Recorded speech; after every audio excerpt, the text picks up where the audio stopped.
അത് PR ടീമാണെന്ന് പറഞ്ഞാൽ, PR പ്രചരണമാണെന്ന് പറഞ്ഞാൽ പറയുന്നവന്റെ മുഖത്ത് നോക്കി നാലായി മടക്കി പോക്കറ്റിൽ വെക്കാൻ എനിക്ക് തിരികെ പറയേണ്ടതായിട്ട് വരും. പരാതി എഴുതി കൊടുക്കുന്ന പേപ്പറിന്റെ നിലവാരമെങ്കിലും ആ പരാതിയുടെ ഇരകളായിട്ടുള്ള നിങ്ങൾക്ക് വേണം, അല്ലേ? ഈ റിനി ആൻ ജോർജ് എന്ന് പറയുന്ന അവർ ആദ്യ സൂചന രംഗത്ത് വരുന്ന സമയം നമുക്ക് ഓർമ്മയുണ്ട്. അത് ഈ രാഹുൽ ഗാന്ധി സമാനതകളില്ലാത്തൊരു വോട്ട് ചോരി ആരോപണം നടത്തി അങ്ങനെ നിൽക്കുന്ന സമയമാണ്. ഇവിടെ കോൺഗ്രസിന്റെ യുവജന സംഘടന തെരുവുകളിൽ പ്രതീക്ഷിതമായി ഇരമ്പേണ്ട സമയമാണ്. ഒന്നും ഉണ്ടായില്ല. അന്ന് ആ സംഘടന ചത്ത് കിടക്കായിരുന്നു തലപ്പത്ത്. വസ്തുതങ്ങൾ പോട്ടെ, അതും പോട്ടെ. ജയിക്ക് ചോദിച്ചാൽ ഇത് ഓൾ ഓഫ് എ സഡൻ പെട്ടെന്ന് പൊട്ടി വീഴുന്ന വൈകൃതമൊന്നും അല്ലല്ലോ. ഇത് ദീർഘനാളായി തുടരുന്ന ഒന്നും പല പരാതികളിലൂടെ വന്ന അങ്ങനെ ഒരു മനോഗതിയുള്ള ആൾ ആ സംഘടനയുടെ തലപ്പത്തിരുന്നു എന്ന് പറയാൻ നിങ്ങൾക്ക് എല്ലാ കാലത്തേക്കും ഒരു കറയല്ലേ ശ്രീ വസന്ത്? അല്ല, ആ കറ ഞങ്ങൾ തുടച്ചു മാറ്റിയല്ലോ ശ്രീ ഹാഷ്മി. അത് തുടച്ചു മാറ്റാതെ ഇപ്പോഴും അത് എടുത്തുകൊണ്ട് അലങ്കാരമായി ചുമന്നുകൊണ്ട് നടക്കുന്ന ആരാണ്? ഈ ചന്ദനം ചുമക്കുന്ന കഴുതകളെ പോലെ അങ്ങനെയുള്ള കുറേ പൊർവേഡ്സുകളെ ചുമന്നുകൊണ്ട് നടക്കുന്ന ആരാണ് എന്നത് പ്രധാനപ്പെട്ട ചോദ്യമാണ്. ഇനി ഇടതു പ്രതിനിധിക്ക് ഞാൻ ചില ഉത്തരം പറയാം. ഒന്ന്, അദ്ദേഹം പറഞ്ഞത് വയനാടിലെ പ്രളയ ഫണ്ടുമായി ബന്ധപ്പെട്ടാണ്. ഇതേ ഇടതു പ്രതിനിധിക്ക് ഇന്നലെ മറ്റൊരു ചാനലിൽ ആയതുമായി ബന്ധപ്പെട്ട് വളരെ കൃത്യമായി ഉത്തരം കൊടുത്താണ്. അദ്ദേഹത്തിന് അത് മനസ്സിലായിട്ടില്ല. എങ്കിൽ കൂടി ഞാൻ പറയാം. അദ്ദേഹം ചോദിച്ചത് ഇങ്ങനെ ഏതെങ്കിലും ഒരു പ്രധാനപ്പെട്ട രാഷ്ട്രീയ കക്ഷിയുടെ നേതാവ് പ്രളയ ഫണ്ട് തട്ടിപ്പുമായി ബന്ധപ്പെട്ട് പ്രതി ചേർക്കപ്പെട്ടിട്ടുണ്ടോ എന്നുള്ളതാണ്. ഞാൻ ഉത്തരം പറയാം. ഒന്ന്, യൂത്ത് കോൺഗ്രസിൻ്റെ വയനാട് പുനരധിവാസവുമായി ബന്ധപ്പെട്ടത് ആരോപണമാണ്. അത് DYFI ഉയർത്തുന്നതാണ്. നല്ല കാര്യം. നിങ്ങളുടെ ആരോപണം നിങ്ങളൊരു പരാതി എഴുതി കൊടുത്ത് ആഭ്യന്തര വകുപ്പിൻ്റെ മന്ത്രി ശ്രീ പിണറായി വിജയനോട് അന്വേഷിക്കാൻ പറയണം. അതിലെന്തെങ്കിലും തെറ്റുണ്ടെങ്കിൽ, കണ്ടെത്തലുകൾ ഉണ്ടെങ്കിൽ നിങ്ങൾ അത് കൊണ്ടുവന്നാൽ മതി. അതല്ലാതെ അവിടെയും ഇവിടെ ഇരുന്ന് വിളിച്ചു പറയുക, ആ കണക്കിനുള്ള ആരോപണങ്ങൾ ഈ ചായക്കടയിൽ ഇരുന്ന് രാഷ്ട്രീയം പറയുന്നത് പോലെ അടിസ്ഥാനത്തിൻ്റെ യാതൊരു കണികയും ഇല്ലാത്ത കാര്യങ്ങളൊക്കെ കൊണ്ടുവന്ന് ചാനൽ ചർച്ചയിൽ പറയുന്നത് എത്രമാത്രം നല്ലതാണ് എന്ന് സ്വയം ചിന്തിക്കുന്നത്.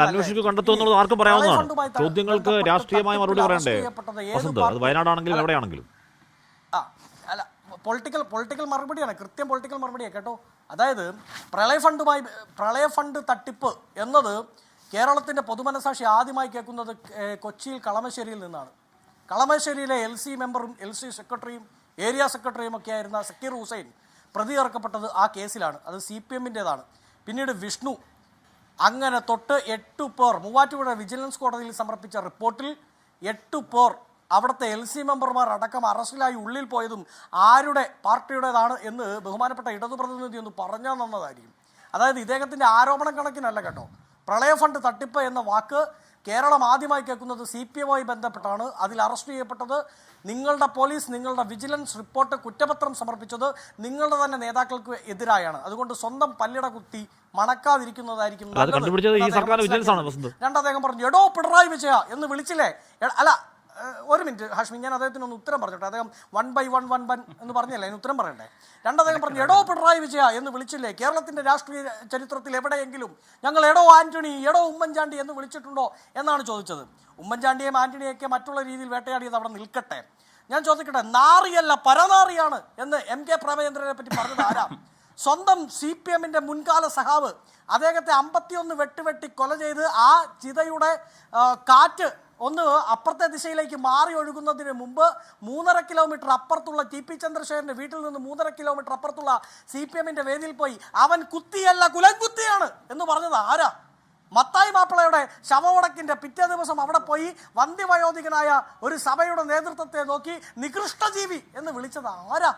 അപ്പോൾ എടോ പിണറായി വിജയ ആണോ ഞാൻ ഈ പറഞ്ഞ 3-4 ടൈപ്പിലുള്ള പൊളിറ്റിക്കൽ ഡിക്ഷണറിയിലേക്ക് ആഡ് ചെയ്ത വാക്കുകൾ കൊടുത്തത് ആരാണ് എന്ന് ഇടതു പ്രതിനിധി പഠിച്ചാൽ നന്നാവും. ഒരുപക്ഷേ ശ്രീ രാഹുൽ മാങ്കൂട്ടം ഈ പറയുന്ന പിണറായി വിജയനെ ആണോ ഇനി ഇത്തരം കാര്യങ്ങളിൽ, ഇങ്ങനെയുള്ള കാര്യങ്ങൾ പറയുന്നതിൽ മാതൃകയാക്കിയത് എന്ന സംശയം എനിക്കുണ്ട്.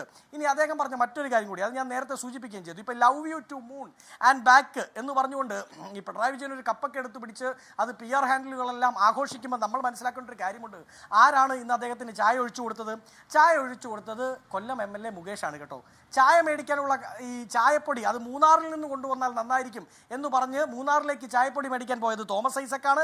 കപ്പ് കുടിച്ച ശേഷം മേടിച്ച് തിരിച്ചു വെച്ചത് ഗണേഷാണ്. ചായ എങ്ങനെ ഉണ്ടായിരുന്നു ചേട്ടാ എന്ന് പോയി മുഖ്യമന്ത്രിയോട് ചോദിക്കുന്നത് ഗോപി കോട്ടമുറക്കിലാണ്. അതായത് 1 ഡസൻ കോഴികളെ അദ്ദേഹത്തിന്റെ ഭാഷ ഉപയോഗിച്ചാൽ 1 ഡസൻ കോഴികളെ ഒരു വലിയ കോഴി ഫാം നോക്കി നടപടിയെടുത്തവരെ നോക്കി കൊഞ്ഞനം കുത്തുന്നത് ശരിയല്ല.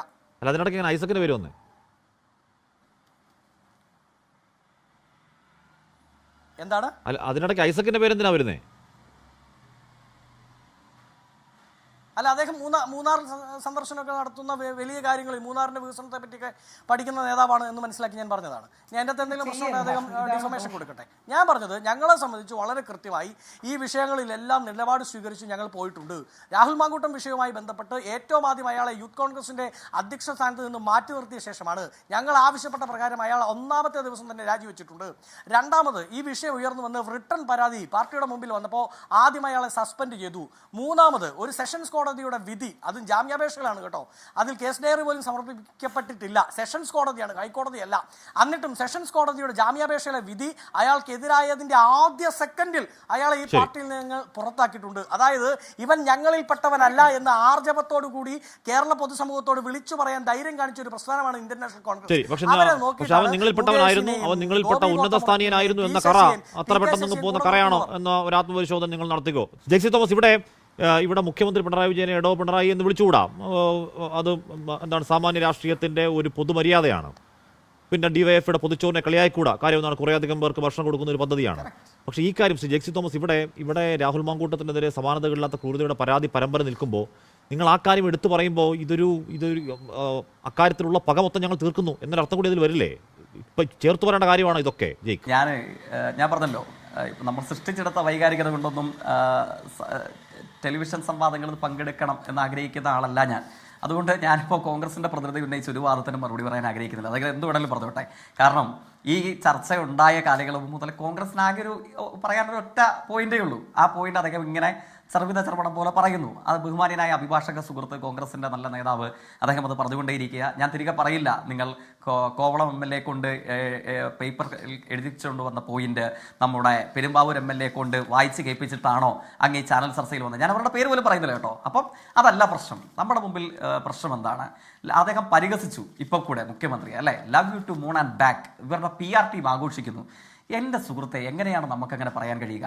ആങ്കർക്ക് എനിക്ക് നല്ല ഉറപ്പുണ്ടല്ലോ, ഞാൻ കൂടെ പങ്കെടുത്തൊരു സംവാദത്തിൽ ഇപ്പോൾ മാവേലിക്കര ജയിലിൽ കിടക്കുന്ന ബഹുമാനീയനായ പഴയ കോൺഗ്രസ് നേതാവുണ്ടല്ലോ, ആ കോൺഗ്രസ് നേതാവ് ആങ്കറോട് പറയുന്നു, ഇപ്പോഴും എൻ്റെ ഓർമ്മയിലുണ്ട്, ഞാൻ അങ്ങയുടെ വീട്ടിൽ വന്നിട്ടില്ലേ, അങ്ങയുടെ മാതാപിതാക്കളുമായി സംസാരിച്ചിട്ടില്ലേ? എനിക്ക് ഉറപ്പുണ്ട് ആങ്കറുമായി നല്ല സൗഹൃദമുണ്ടായിരുന്ന ആളാണ്. പക്ഷെ അതൊന്നും ഇപ്പോൾ ഈ ഘട്ടത്തിൽ പരാമർശ വിധേയമല്ലല്ലോ. അല്ലെങ്കിൽ ഇത്തരം കാര്യങ്ങൾ നിലപാടെടുക്കുമ്പോൾ ആങ്കറെ ബാധിക്കില്ല എന്ന് അദ്ദേഹം തന്നെ വ്യക്തമാക്കി കഴിഞ്ഞു. നമ്മളത് പറയുന്നില്ല. ഈ ഘട്ടത്തിൽ love you to moon and back എന്ന് പറഞ്ഞ് PR ടീം ആഘോഷിക്കുന്നു. വീട്ടിൽ വന്നിട്ടില്ല, എന്റെ മാതാപിതാക്കളെ കണ്ടിട്ടില്ല. അങ്ങനെ ഒരു ചർച്ചയിൽ അദ്ദേഹം അവകാശപ്പെട്ടിരുന്നു, നമ്മളൊക്കെ പത്തനംതിട്ടക്കാരാണെന്ന് എന്ന് തുടങ്ങിയിട്ട്. പത്തനംതിട്ടക്കാരാണ് മാത്രമല്ല, നമ്മൾ ഒരുപാട് ചർച്ചയിൽ ഇരുന്നിട്ടുണ്ട്. കോൺഗ്രസ്സുകാരോട് രാഹുലിനെ ചർച്ചയ്ക്ക് വേണം എന്ന് ആവശ്യപ്പെട്ടിരുത്തിയിട്ടുണ്ട്. പോട്ടെ, വേറെ കാര്യം. തീർച്ചയായിട്ടും. അപ്പം അങ്ങനെ എന്നെയും അദ്ദേഹത്തെയും പങ്കെടുപ്പിച്ച് നടത്തിയ ഒരു ചർച്ചയിൽ അദ്ദേഹം ഇങ്ങനെ അവകാശപ്പെട്ടിരുന്നു. എന്തായാലും ചിലപ്പോൾ തെറ്റായിരിക്കാം അദ്ദേഹത്തിൻ്റെ അവകാശവാദം, പക്ഷേ ഞാൻ ഓർക്കുന്നുണ്ട് അങ്ങ് അതിനോട് പക്ഷേ പ്രതികരിച്ചിട്ടുണ്ടായിരുന്നില്ല. Love you to moon and back, ഇത് PR ടീമിൻ്റെ ആഘോഷമല്ലേ? ഞാൻ പറയുന്നു, നമ്മളൊക്കെ ഏതു രാഷ്ട്രീയത്തിൽ പ്രവർത്തിക്കുമ്പോഴും അടിസ്ഥാനപരമായി ആർദ്രതയുള്ള മനുഷ്യരല്ലേ നമ്മളെല്ലാവരും. നമ്മളെപ്പോലൊരാൾ ഈ ഒരു ഘട്ടത്തിൽ അതൊരു PR ടീം പ്രചരണമാണെന്ന് പറയാൻ പാടുണ്ടോ? കാരണം എന്താണ്, ആ വാചകം ആരുടേതായിരുന്നു? ഈ കേസിലെ സർവൈവറുടേതായിരുന്നില്ലേ? ആ സർവൈവർ എഴുതിയ കുറിപ്പിലെ ഏറ്റവും ഒടുവിലത്തെ വാചകം വായിക്കുന്ന ഏതു മലയാളിയും അന്തസ്സും ആർദ്രതയുമുള്ള ഏതു മനുഷ്യനും ഒരു PR എക്സസൈസ് ആണ് ഇതെന്ന് പറയൂ. എന്തായിരുന്നു ആ കുറിപ്പിലെ അവസാനത്തെ വാചകം? ലോകത്തിൽ നിന്ന് യാത്രയായി അക്രമമില്ലാത്ത, ഭയമില്ലാത്ത ഒരിടത്താണ് അവരുള്ളത്. ഞങ്ങളുടെ കണ്ണുനീർ കാണാനാകുന്നുണ്ടെങ്കിൽ അവരോട് പറയണം, അമ്മയൊരിക്കലും നിങ്ങളെ മറന്നിട്ടില്ല. നിങ്ങളുടെ അസ്തിത്വം പ്രധാനമാണ്, ആത്മാവും പ്രധാനമാണ്. നമ്മൾ വീണ്ടും കാണുന്നതുവരെ അമ്മയുടെ ഹൃദയത്തിൽ നിന്നെ സൂക്ഷിക്കും. കുഞ്ഞാറ്റെ, അമ്മ നിന്നെ ചന്ദ്രനോളം സ്നേഹിക്കുന്നു. ഈ കുറിപ്പ് ഒരാൾ പങ്കുവെച്ചാൽ, ഒരു കോൺഗ്രസ്സുകാരനാവട്ടെ, പങ്കുവെക്കില്ലേ? ഞാൻ സത്യസന്ധമായി കരുതുന്നു പങ്കുവെക്കാൻ മനസ്സുള്ളവരാണ് നമ്മുടെ നാട്ടിലെ കോൺഗ്രസ് ഇടതുപക്ഷ ഭേദമില്ലാത്ത എല്ലാ മനുഷ്യരും. അപ്പോൾ പറയുകയാണ്, ഇതൊരു PR ടീം എക്സസൈസ് അല്ലേ? മുഖ്യമന്ത്രി അത് ഉയർത്തിപ്പിടിച്ചു എന്നുള്ളത് കൊണ്ട് ഏത് നെറികെട്ടവൻ ന്യായീകരിക്കാൻ വന്നാലും അതിനു മീതെ ഞങ്ങൾ ഇവരോടൊപ്പം നിലയുറപ്പിക്കുമെന്ന അന്തസ്സുള്ള മലയാളിയുടെ മനുഷ്യന്റെ പ്രഖ്യാപനമാണ്. അത് PR ടീം ആണെന്ന് പറഞ്ഞാൽ, PR പ്രചരണമാണെന്ന് പറഞ്ഞാൽ, പറയുന്നവന്റെ മുഖത്ത് നോക്കി നാലായി മടക്കി പോക്കറ്റിൽ വെക്കാൻ എനിക്ക് തിരികെ പറയേണ്ടതായിട്ട് വരും. ഈ മാതിരി വൃത്തികേട് വന്നിട്ട് പറയാനുള്ളതല്ല. അങ്ങ് ചർച്ചയിൽ ഈ പുരുഷാനുകൂലിയായി വേഷപ്പെട്ട് പങ്കെടുക്കുന്ന പല ആളുകളെക്കാൾ നിലവാരം കുറഞ്ഞ ഒരു കോൺഗ്രസ്സുകാരനായിട്ട് അങ്ങ് മാറാൻ പാടില്ല. ഇങ്ങനെയൊക്കെ പറയാൻ പാടുണ്ടോ? എന്നിട്ടോ വയനാടിനെ കുറിച്ച് ചോദിക്കുമ്പോൾ അദ്ദേഹം മിണ്ടൂല്ല. ഞാൻ ഈ ചർച്ചയിൽ ഇനി വയനാടിനെ കുറിച്ച് കോൺഗ്രസ്സുകാരോട് ചോദിക്കില്ല കേട്ടോ. കാരണം എന്താണ്? രാഹുൽ ഗാന്ധി 100, പ്രിയങ്ക 100, കോൺഗ്രസിന്റെ 100, കർണാടക കോൺഗ്രസിന്റെ 100, നിങ്ങളുടെ പഴയ മാവേലിക്കര ജയിലിൽ കിടക്കുന്ന ആളുടെ 30 പിരിച്ച് കട്ടുമുടിച്ചിട്ട് പ്രതിദിനം 27,000 രൂപ വില വരുന്ന റൂമിൽ പോയി 7 സ്റ്റാർ റിസോർട്ടിലിരുന്ന് ഇടതുപക്ഷത്തെ എങ്ങനെ എങ്ങനെ കെട്ടുകെട്ടിക്കാമെന്ന് ആലോചന നടത്തി. പണം എവിടാണെന്ന് ചോദിച്ചപ്പോ ഇദ്ദേഹം അല്ല കേട്ടോ, ഇദ്ദേഹത്തിന്റെ വലിയ നേതാവ് പറയുകയാണ് കേന്ദ്രത്തിലും കേരളത്തിലും ഇല്ലല്ലോ, അപ്പൊ തന്നെ അധികാരം കാശുണ്ടാക്കാനാണ് കോൺഗ്രസിന് എന്നുള്ളത് അദ്ദേഹം സമ്മതിച്ചു. എന്നിട്ട് പറയുന്നത് എന്താണ്? ആ 7 സ്റ്റാർ റിസോർട്ടിൽ പോയിട്ട് ലക്ഷ്യ 100 ക്യാമ്പ് നടത്തി. ഏതാ പണം? വയനാട്ട് സാധാരണക്കാരനെ മുൻനിർത്തി ഈ മാവേലിക്കര ജയിലിൽ കിടക്കുന്നവനും അവന്റെ പിണിയാളുകളും പിരിച്ച് കട്ടുമുടിച്ച കാശ്, ആ കാശ് ഉപയോഗിച്ചിട്ടാണ് നിങ്ങളൊക്കെ പോയി 7 സ്റ്റാർ റിസോർട്ടിൽ ക്യാമ്പ് നടത്തുന്നത് അല്ലേ? അതിനെക്കുറിച്ച് ചോദിക്കുമ്പോഴോ വയനാടെന്നൊരു അക്ഷരം വേണ്ടിയോ? ഞങ്ങൾ അഭിമാനത്തോടെ പറയും 300 വീടിന്റെ താക്കോൽ ഫെബ്രുവരിയിൽ കൈമാറും. 100 വീട് എങ്ങനെയാ? രസീത് അച്ചടിച്ച് മുതലാളിയുടെ കാല് പിടിച്ച് 5 ലക്ഷം ചോദിച്ചതല്ല. ഒരു രസീത് അച്ചടിക്കാതെ അധ്വാനം വിറ്റു, കല്ല് ചുവന്നു, മണ്ണ് ചുവന്നു, മീൻ വിറ്റു, കല്ല് ചുവന്നും മണ്ണ് ചുവന്നും ആക്രി പെറുക്കിയും മീൻ വിറ്റും പത്രം ശേഖരിച്ചും മലയാളികളുടെ മുമ്പിൽ ഡിവൈഎഫ്ഐ കൈനീട്ടി. ഞാൻ ആത്മാഭിമാനത്തോടെ പറയും കോൺഗ്രസ് നേതാവേ, മലയാളി തിരികെ എല്ലാ വ്യത്യാസങ്ങൾക്ക് അതീതമായി മലയാളി തിരികെ വെച്ചു തന്ന തുക എത്രയാണെന്നറിയുമോ? 20,44,689 രൂപ. 20 ലക്ഷത്തിന്റെ 100 വീട് ഫെബ്രുവരിയിൽ താക്കോല് കൈമാറും. ഞങ്ങൾ ടാഗോറിന്റെ വരികളുണ്ട്, where the head is held high mind is without fear. ഞങ്ങൾ അഭിമാനത്തോടുകൂടെ ഏത് തോൽവിയുടെ നടുവിലും തോറ്റുപോകാത്ത രാഷ്ട്രീയത്തിന്റെ കൊടി ഉയർത്തിപ്പിടിച്ച് ഞങ്ങൾ അഭിമാനത്തോടെ നിൽക്കും. നിങ്ങളോ കട്ടുമുടിച്ച കാശുമായിട്ട് 7 സ്റ്റാർ റിസോർട്ടിൽ പോയതിന്റെ പണം എവിടെ? ആ ചോദ്യം ചോദിക്കുമ്പോ ആ കേസ് ഈ കേസ് നിങ്ങൾക്കെതിരെ പരാതി കൊടുക്കാനോ സൗകര്യമില്ല. പരാതി എഴുതി കൊടുക്കുന്ന പേപ്പറിന്റെ നിലവാരമെങ്കിലും ആ പരാതിയുടെ ഇരകളായിട്ടുള്ള നിങ്ങൾക്ക് വേണം അല്ലെ? അതുകൊണ്ട് ഒരു പരാതിയും കൊടുക്കാൻ പോകുന്നില്ല. നിങ്ങൾ പിരിച്ച് കട്ടുമുടിച്ച കാശുമായിട്ട് ഇങ്ങനെ ചാനലിൽ വന്നിരുന്ന് നിൽക്കണം. കേരളത്തിലെ ജനങ്ങൾ തിരിച്ചറിയണം, ആര് രാഷ്ട്രീയത്തിൽ നിൽക്കണം.